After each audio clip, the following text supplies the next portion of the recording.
Good morning আর একটা নতুন ব্লগে তোমাদের সবাইকে স্বাগত। এটা হচ্ছে কোনো ঘুরতে যাওয়ার জায়গা না, এটা হচ্ছে ক্যালেন্ডারে নতুন ক্যালেন্ডার বর নিয়ে চলে এসেছে কাজের ওখান দিয়ে, বরকে দিয়ে দিয়েছে আর আমি ঘরের মধ্যে লাগিয়ে দিয়েছি। কিন্তু সিনারিটা এত সুন্দর, তাই ভাবলাম তোমাদের সঙ্গে সিনারিটা একটু শেয়ার করে নিই। তো বন্ধুরা, এটা হচ্ছে আমার বান্ধবী আমাকে গিফট করেছিল, মানে আমাকে বলতে আমার ছেলের জন্মদিন আমার বান্ধবী ছেলেকে গিফট করেছিল। আর এই ঠাকুরের ছবিটা আমি দেয়ালে আটকে দিয়েছি কালকে রাত্রিবেলা। কেমন লাগছে দেখো, কিন্তু ঠাকুরটা খুব সুন্দর, আমার তো খুব ভালো লাগছিল।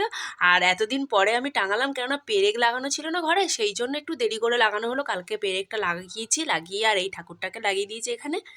সে বাজার করে নিয়ে চলে এসছে, বাজার বলতে ঘরে সব কিছুই ছিল, শুধু মাংসটা পাশের দোকান থেকে কিনে নিয়ে এসছে। আর এই মাংসটাকে ধুয়ে এই যে মাখিয়ে রেখে দিয়েছি। আর এই মাংসের জন্য আলু কেটে নিয়েছি, পেঁয়াজ, আর এখানে হচ্ছে সিম বেগুন আলু দিয়ে করব একটা মাছের তেল দিয়ে চচ্চড়ি মতো। আর এখানে করব এই যে লাউয়ের তরকারি। এই যে চিংড়ি মাছ আছে, চিংড়ি মাছ দিয়ে এটা যে মাছের তেল চচ্চড়ি করবো। এই যে চিংড়ি মাছ আছে, চিংড়ি মাছটা অনেক দিন, এক সপ্তাহের ওপরে হয়ে গেছে, ফ্রিজে রেখে দিয়েছি। সেই চিংড়ি মাছটা দিয়ে করবো লাউয়ের তরকারি।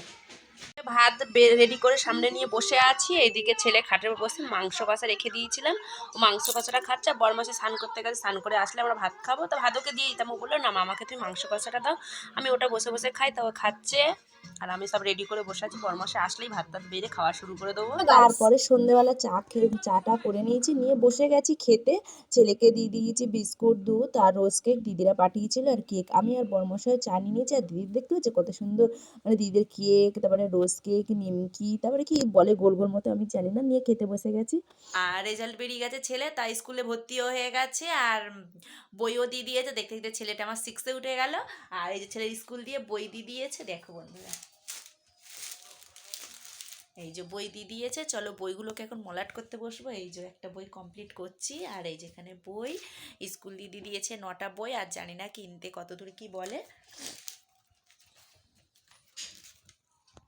তা দেখতে দেখো ভিডিওটা। দেখো বন্ধুরা, 9টা বইয়ের মধ্যে সবে 4টে বই করেছি, আর ভালো লাগছে না, থাক। এখন বাজে 8টা 10, তা গিয়ে এখন আটা মাখাবো। আর ঠান্ডা লেগে গেছে, নাক ফাক বন্ধ হয়ে যাচ্ছে।